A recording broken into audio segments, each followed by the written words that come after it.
How would I answer the question in a Social Security hearing as to what is an allowable number of absences per month before an individual's employment would be jeopardized?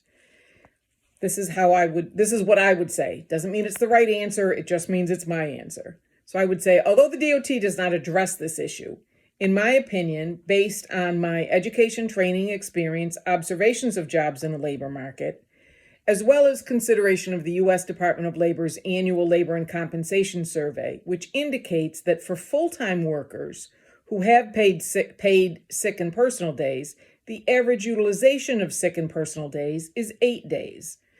So, although even 1 day a month may be above average and may be problematic, at a day and a half a month or 12 hours per month, that would likely be so substantially above average, it would be one standard deviation above the range across all industries.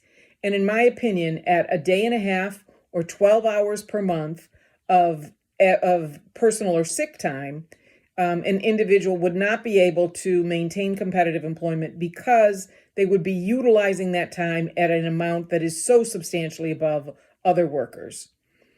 Sick policy and personal day policy may vary from employer to employer, but based on my education, training, experience, observations of jobs, and consideration of the U.S. Department of Labor, that's my opinion.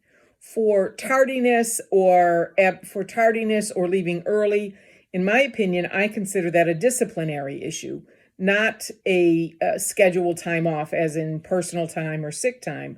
And in my opinion, that would typically be subject to progressive discipline of first time it happens, the worker may get a verbal warning, second time a written, and third time a dismissal.